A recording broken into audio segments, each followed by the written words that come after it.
What it do, people? It's your boy Dre Day every day. And right now, I got to hit you with that fourth entry in my artist analysis series. And that's none other than Tupac Shakur. And if you don't know, my current artist analysis series is centered around my five all time favorite rappers. And I've done 50 Cent first, Lupe Fiasco, Kendrick Lamar, Tupac, and the one left is Nas. And after that, I'm gonna branch off into just kind of randoms. But Tupac Shakur and Tupac with me, I stated in my how I became a hip hop head video, how I started listening to music in '96, and Tupac was one of the front runners. Tupac and Nas, one of the front runners with introducing me to this thing called hip hop and what made me fall in love with hip hop. I also want to put this disclaimer out there. This video is about Tupac and his artistry. I do not have any new details about his life. I have no information about him living in Cuba or Jamaica or none of that. This is going to be about what Tupac does in that booth and what makes his music great to me and what I think other people have latched on to. So, I think, well, I ain't gonna say I think, my first albums that I had with Tupac that I really got in my ear were Me Against the World and All Eyes on Me, with it being '96. And it was had to be early '96 because I remember when Tupac died and the attachment wasn't there yet. Like, it did not hit me hard as if it would have hit me if he would have been in my ear for a few years or however long he was out, and then losing it. That the effects of Tupac dying actually hit me later, because in '96 I was born in '82, so I was 13 and I would have turned 14 that year in October. So getting listening to Tupac, and one of the things that drew me to Tupac was kind of, I like his style is very sing songy. You know, like the way he does his when we ride on our enemies. You know, like the way Pac sung a lot of his E's, and he sung he did a lot of word dragging, which made his style very catchy and rhythmic. Like, I believe if you take Tupac's vocals and you strip it off of music, you strip the instrumental away, his verses would still sound like music to some capacity. Like, when I go to Me Against the World and that song, If I Die Tonight, they say pussy and papers, poetry, power and pistols, plotting on murdering motherfuckers before they get you, picturing pitiful punk niggas got me please, puffing weed as I position myself to clock G's. He was going so hard on that. And in one of my homeboys had to point this out to me, that I did not realize that beat was trash. Go back and listen to If I Die Tonight and try to tune out Tupac and listen to that beat. That beat is atrocious. But Tupac was just going so hard and just attacking that beat. And it was like, this, you know, polishing pistol, prepare for battle, past the pump. He was just going so hard. And that's another thing about Tupac. Tupac poured so much emotion into almost every single line that he ever spit. There's never going to be any rapper that legit pours his entire heart, pours his entire heart into every single word that he's ever spit. It is insane the amount of energy Pac put into his verses, into his lines. I could just imagine that Tupac had to left the studio voiceless on a lot of nights, not just a few. He had to have left the studio voiceless, or tired, or with with throat pain and stuff like that. There's some certain songs there are unnecessary amounts of emotion in, but it was just so raw and it was so hard. But like I said, that If I Die Tonight, that beat was trash, but Tupac was just going over it, and you're just consumed with everything he's saying, and he will make you forget about the beat. And for me, that's like an accomplishment, because like I said, I ain't gonna say like I said, Tupac was not one for bar lyricism. Like, Tupac was a great storyteller, and Tupac had Tupac would give you, if you consider the compound syllables and multi-syllable rhyming, if you consider that lyrical, Tupac definitely had that. So you could put him in that conversation. But if we're talking about the bar to bar, the punchlines, playing with word meanings, Tupac didn't have much in the realm of that. The the closest bar that comes to mind with that is, he says, plus it's the pressures of poverty. Plus I knew she was a freak bitch, so why should it bother me? I'd probably be sprung, addicted to the heel of the tongue, although I don't know where I'm going. She's making me come. And that's probably, that's one of the that's a hard bar from Tupac that it's like a double entendre. But after that, I really can't think of any more. But Tupac was just so much more than just a bar for bar rapper. He spoke on things that were going on in the neighborhood. He had the story about Natasha, and for people who are younger, the Natasha story and her getting killed by the corner store clerk is almost like what the Trayvon Martin story was to the 2010s, and people who are of age for that story. Tupac spoke about Natasha a lot. Another thing that really fascinates me about Tupac is that Tupac, well, first of all, Tupac was obsessed with death, and he has a lot of references, and this had to have been planned, but he has so many references in his music about him being dead, and these were placed in albums that came out after his death, almost as if he was sending the verses from the other side. Like, go to Thug Mansion and listen to the last verse where he was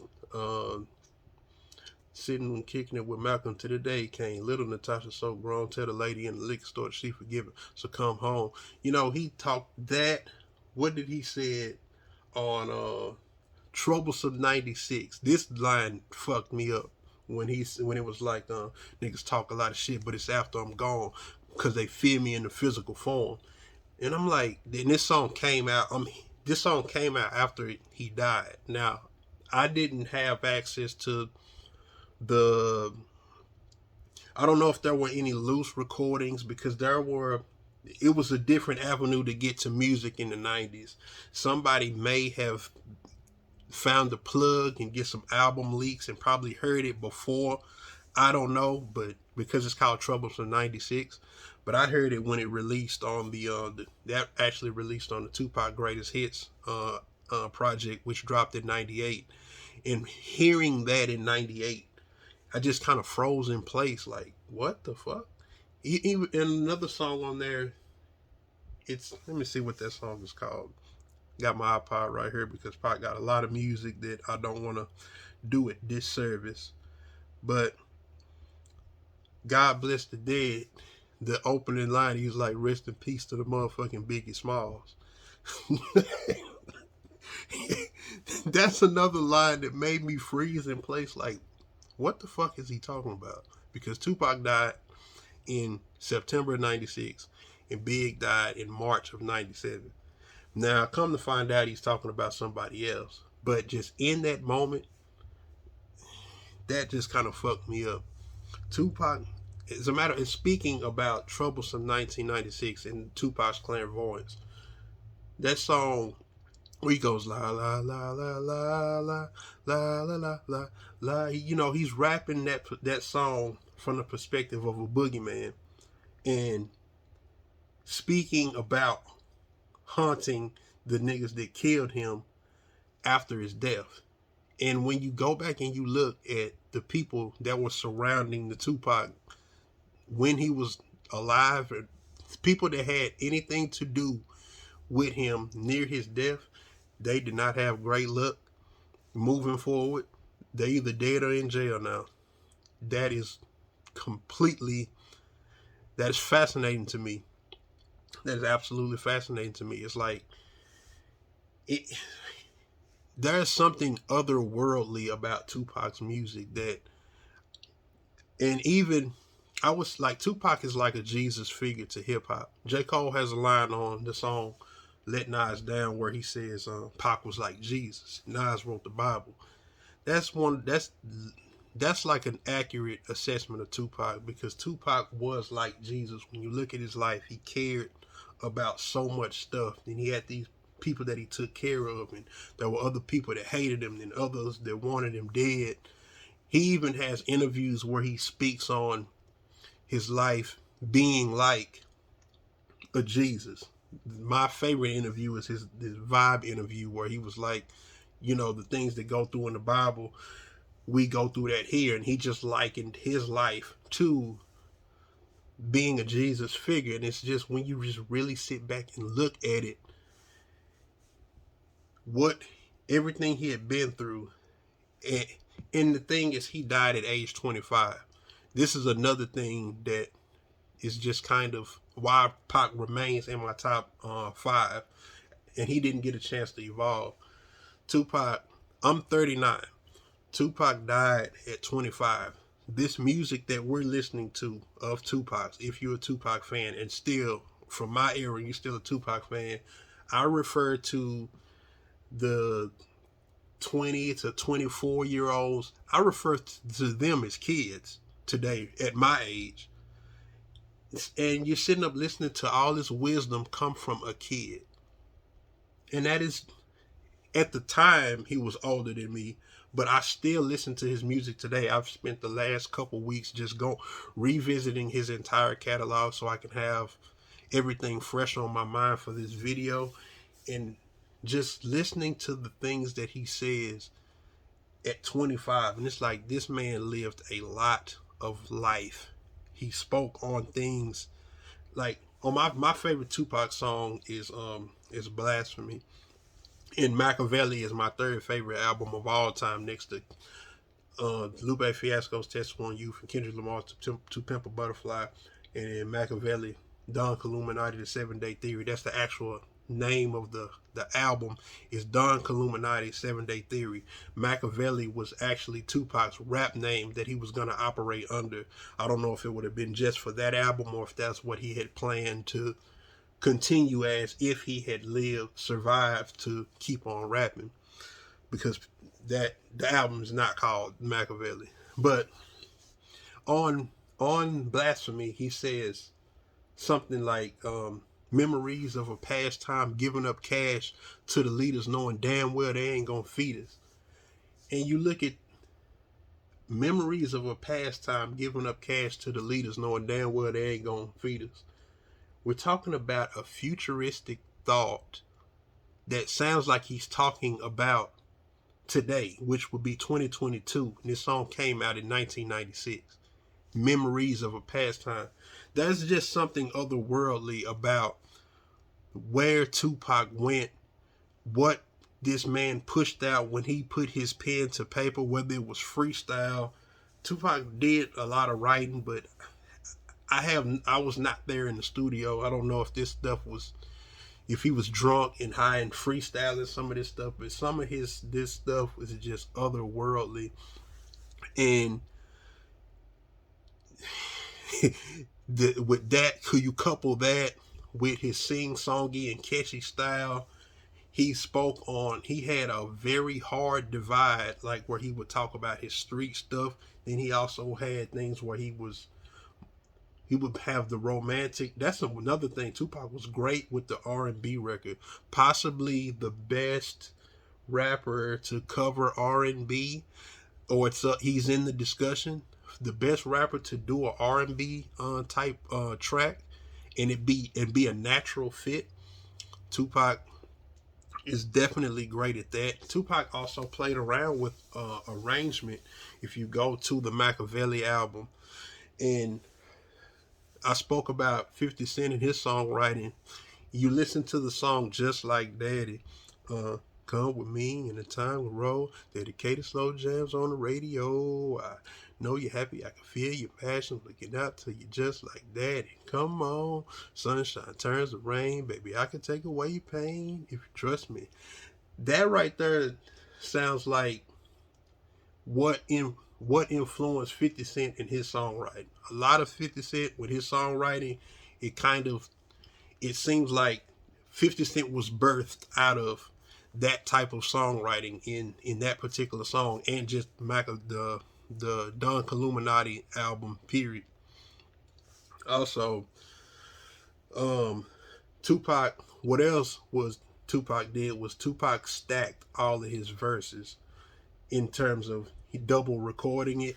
That's why when you listen to Tupac rap, and if it's clearly evident when he's featured with somebody, but Tupac's voice sounded very big next to anybody else's voice because he doubled his vocals. Then there are rappers who have followed behind that, because you go back to his first album, Tupac Lives Now, which is actually like my fourth favorite album of Tupac's behind the big three. He hadn't did that. He was not doing the double vocals. You could just hear the difference between how he sounds then, outside of the production, but just the way his voice sounds. He did kind of play with using somewhat of an echo.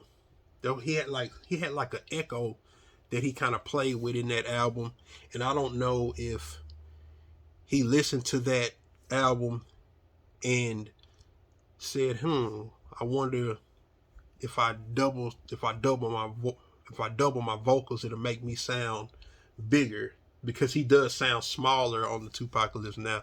That's with me, bouncing the albums off each other. You'll pick up on things like that. But yeah, man, Tupac with the doubled vocals, the clairvoyance, the wisdom, how much he cared. But then at the same time, he had his moments where he just did not give. He was a true Gemini, like this. But I'm not going to say it in a cliche sense, because everybody has a side of them when they're happy, and a side of them when they're sad or angry. That's not just limited to Geminis. That was just me throwing a little joke out there. But his music definitely, he was just as good from a passionate and caring perspective, and he captured anger and pain very well in records as well, and it all felt natural, man. And another thing with Tupac's record, the level that Tupac had to record at, Tupac was recorded with, he would have definitely been able to survive in today's game, like with this oversaturation of music with these people. Some of these rappers put out mixtapes every month, every 2 weeks. That run that Lil Wayne went on where he was dropping a mixtape every month, man. Tupac had, when he died in '96, then Machiavelli released, which was the album that's the last album that I considered that him putting together and having his hands on. I don't know how the other music was touched, but after that, there was, let me see, 96, 97, that was Are You Still Down? 98, the greatest hits, that had 4 unreleased records. 99, the Still I Rise record. 2000 was, what was 2000? It might have skipped 2000. 2001 was Until the End of Time, which is another double disc album. Then 2002 was Better Days, which was another double disc album. This is Are You Still Down? Are You Until the End of Time and Better Days. That's 6 discs with that. Then in 2003, was that when The Tupac Resurrection. I can't remember when the Tupac. It was somewhere between 2003, 2004, and that was when Eminem got a hold of his music, and Eminem did a little justice to it on that record. I'm not the biggest fan of the album Loyal to the Game. That I feel like the actual cutoff would be for me would be the Better Days, but you had that better the Loyal to the Game record, and then with the Pac's Life with Tupac and Ashanti and Ti. Yeah, that was that. Everybody talking about Pac's Life. Yeah, I can. Yeah, for I can't do it. I couldn't do those. I did not even attempt to hear that record. But we were so far removed from Pac's being alive. That had been 10 years at that point, 2006. But everything up to 2002 is what I consider the best quality Tupac music, and that other stuff was just kind of extra. But Tupac had so much music come out after he had music dropping 10 years after he passed away. So if he would have just had that same, if he would have still been alive, he definitely would have been able to keep up with what rappers are doing these days when it comes to just the output. I wonder what his style would have evolved to, because as Tupac got matured in his music, he moved more to, and he died right at the point where he picked up kind of the singing, and it was kind of like in a deeper tone, like with the in the life we live as does, everybody fucking with us, so can't you see? So I to be a man, ride with my guns in hand. I remember when I first heard that, I didn't even know that was. I didn't even think that was Tupac. Then what was that in the fame? Something we all adore, something worth dying for. Like but Tupac would have still ran the game for as long as he made music. But the way his passion was set up, I don't believe that he would have continued to just make music. He cared too much. He would have been trying. He would have been saving. He would have been trying to make some changes in actual society. And ultimately, I'm not going. I'm not much of a conspiracy theorist, but ultimately, I feel like just with his power, with his influence, what he knew, what his mission was, that ultimately ended. That ultimately what landed him to be assassinated the way he was, and it was probably a staged gang attack. That's another. That would be somebody else to cover that, but Tupac, he's just his music. It just has a higher power type aura from it. It's relevant to today, and it's just otherworldly. What this dude could do, and speaking to the pace that he recorded and him being able to keep up with today, he would have been a perfect mixtape artist. Think about the songs that he's sampled, like the "You Can Run the Streets with Your Thugs." Like, just imagine I could just see Tupac coming through and just staying at the top of the game. Just his sing-songy flow. It was just everything was just. He just knew exactly what his strengths were, and he played to his strengths. He didn't try to do much outside of that. And another thing towards his music being like, or him being like a Jesus figure, in the album Still I Rise from 1999, there were moments in that album where Tupac was almost preaching in some of the background vocals, the talk at the end of the song. Like, Tupac just seemed like recording music was just therapeutic to his existence, because he would go into a studio and just pour his heart out, whether he's at the end of The song "Fuck Friends." Be friends, tell me can we be friends? West side in this motherfucker right here. It's like it just sounds like he the only person left in the studio, just just vibing out to the record. That, but coming back to the Still I Rise, it's like some weary. I forgot what song that was, but what was that? Another song in Hell for a Hustler. The line where he says something in turn, I'm hostile. I guess you can call me antisocial. Niggas shaking like they caught the Holy Ghost when I approach him. I really feel like Tupac's music would have took a turn into that whole ghetto gospel concept, because that just seemed like, listening to where he was at with religion, he seemed like he would have just taken religion and that concept and built on that, because Tupac was about the mind and getting to people's hearts and minds and stuff like that. But yeah, man, Tupac, it's never gonna be another Tupac. So don't stop looking for it. Don't try to look for it.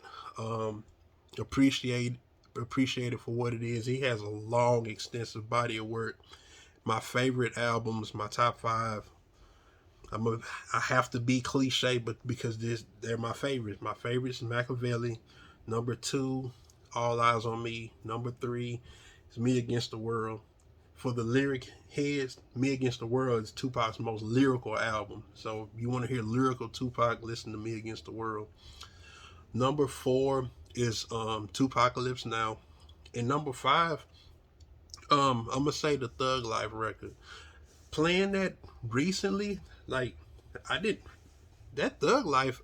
That Thug Life almost sounds like a modern mixtape. And for a long time, that wasn't really one of my favorite projects. But that project is like 40 minutes long. It's a nice little quick listen. And I think Thug Life kind of is like, if you want to hear Tupac and what he would sound like on a mixtape, listen to that Thug Life that tape.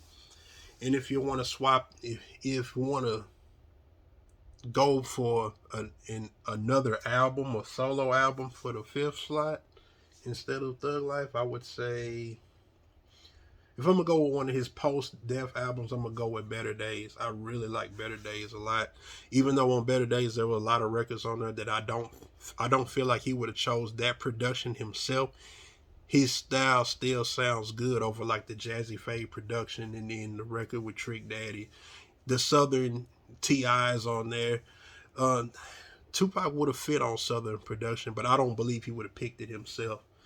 But yeah, man, I've seen a lot of people be like, Tupac wasn't lyrical. I mean, yeah, if we're putting them next to top tier lyricists, Tupac wasn't lyrical. But Tupac will command the song better than some of your favorite lyricists. Tupac is going to speak something that will reach out of the record and touch you. And that counts. The wisdom that he spoke with, just everything about Tupac, he just knew. He just had music in a stranglehold, and I wonder what height it would have went to. And I just want to throw this one little thing out there before I go. One of my favorite Tupac songs is called "Made Niggas," and I got this little running joke while if make jokes about how Pac would be if he still lives. Like, if you want to see what Pac would have been like on Snapchat or Facebook Live, watch that Made Niggas video. Watch it after you turn this off, and that's what Tupac would be like on Facebook Live or Snapchat. But man, let me know in the comments what some of your favorite Tupac records. When did you get started with him? How you feel about him? But he's number 4 on my all-time favorite rappers list. And listening to his music for the last 2 weeks, man, that's just been a blast. That's the one thing I love about having this series, is I get to revisit my favorite rappers for the sake of speaking highly on it and speaking on what it does and why it's good. But anyway, that's all I got for you. Until my next artist analysis, peace.